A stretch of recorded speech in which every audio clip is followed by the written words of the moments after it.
Deutsche Bank came out and said that they're going to maintain their target price, which I'm scratching my head. It's like, guys, why is the target price so high?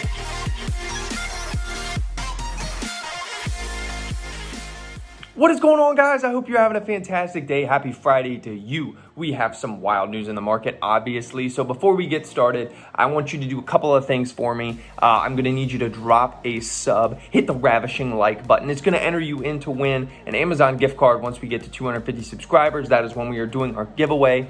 And without further ado, let's get into the news. So before we get started talking about Nikola Motors and some of the crazy updates and stuff and reasons why the stock is taking off, which continue to baffle me. I am so confused with this stock. But the biggest news of the day actually came early this morning, and that was President Trump and Melania Trump tested positive for the coronavirus. So this has been weighing on the markets all day today, and until we basically get an address from the president or really get a clear cut of kind of like what the next presidential debate looks like, what is his actual status, is his symptoms very mild, is he still able to perform the office, the duties of the president, is Mike Pence going to have to take over? So there's a bunch of question marks right now surrounding his diagnosis with the coronavirus. We had better than expected unemployment numbers coming in under 8%. So that is good. But then we added fewer jobs than expected by about 150,000 jobs.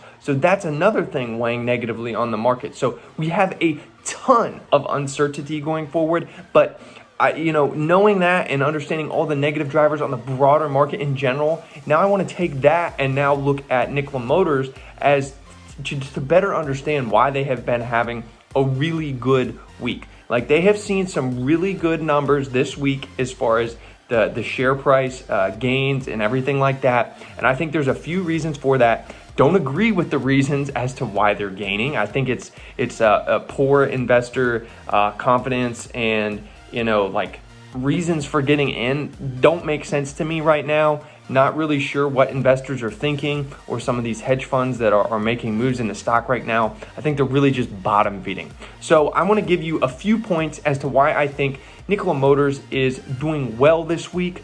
Not saying this is a time to get in and buy by any means. Steer clear. That's my recommendation. They're valued at $10 billion, pre-revenue company with all the drama and everything that's been going on. Super sketchy right now. So you basically had them come out early this week and say, okay, we're doubling down on our strategy. We're going to be going all in on hydrogen. We have all this proprietary technology. We're going to be producing the Badger. We're going to be delivering the Nikola Tre end of next year, blah, blah, blah, blah, blah, blah, blah. So investors saw this as like, okay, if they're doubling down on this, then we should probably believe them. But in my thinking, I'm like, well, they've said all this stuff to this point, and they've given you nothing concrete that you should be excited about, or like, okay, yeah, they're definitely telling me the truth now, because you have to really weigh, okay, everything that they've said in the past. Do they have a track record of being transparent and authentic and stuff with their shareholders and the press in general? And that answer is no right now. So they can say all they want, but I don't understand why investors are coming in and being like, oh yeah, they're doubling down on their strategy. This is great.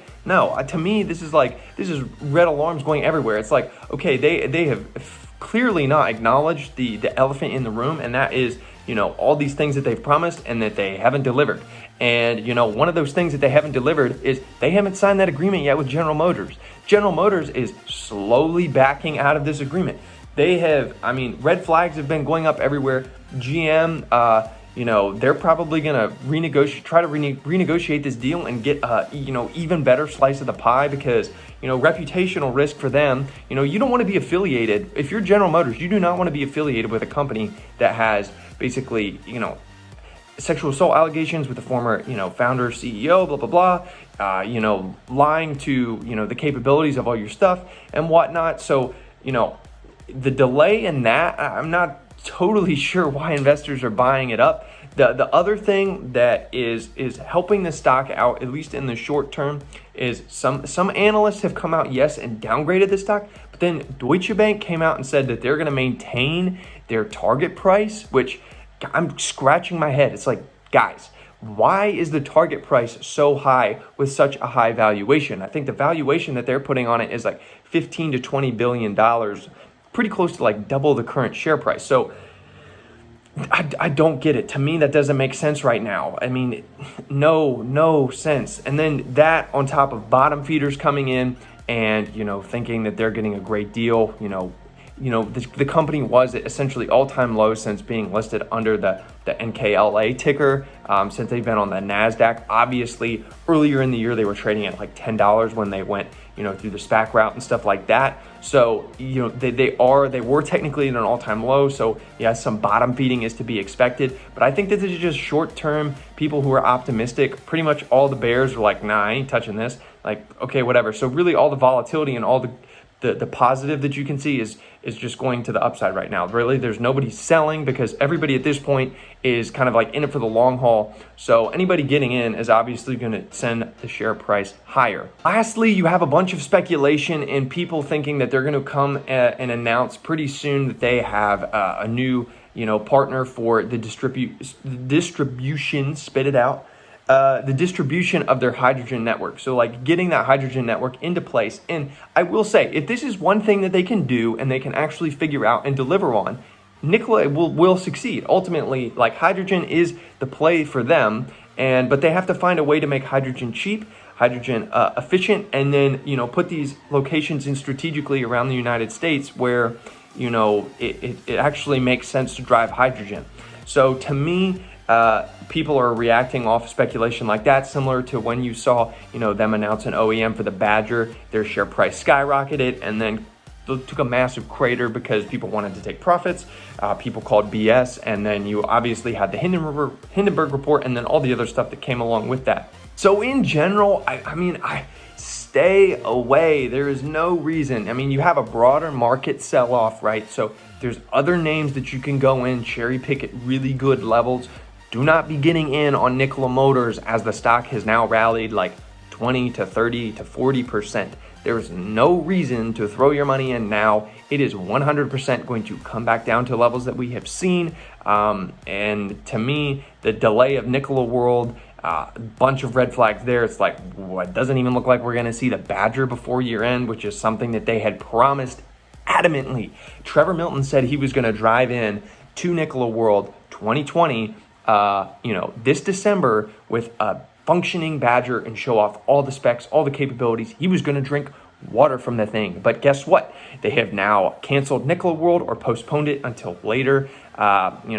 Big question marks there. Trevor Milton is not even going to be there. He is gone. He is done. He is facing all sorts of allegations on his own. And, so to me, they haven't delivered on a single thing that they've said, which, as somebody who previously was really excited about Nikola, and my view on them has changed pretty freaking darn quick. So guys, just be smart.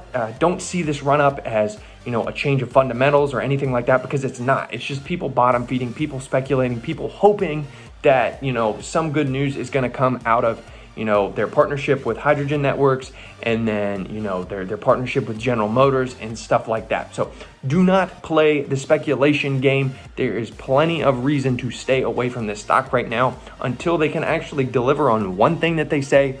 Stay away. Anyways, before we go and leave you on a positive note for this weekend, I am going to give you a fun fact of the day. So if you have enjoyed the video to this point, I'm going to need you to drop a sub and leave a like, because hey, we're growing. I want to thank you guys so much for the support that you have given me on my past two Nikola Motors videos. I think you guys like it. I love interacting with you guys in the comments and getting a good dialogue going back and forth. It is a blast. So today in history, Thurgood Marshall is sworn in as the first Black Supreme Court justice. So that is a pretty big deal. 1960s was a big time for, equality and all this good stuff. And now, it's pretty applicable to kind of what's going on now, because now you have another Supreme Court justice being nominated and potentially getting pushed through. So that kind of, ties into what is going on today. So once again, I hope you guys have a fantastic Friday and weekend. Get out, get some sunshine. It's crazy with quarantine, man. You got to make an effort to get outside. But if you're inside, trading, making wise financial decisions, that's okay too. There's nothing wrong with that. But the markets aren't open on the weekend, so get outside, enjoy the sunlight. But that is going to do it for today's video. I hope you guys have a great day.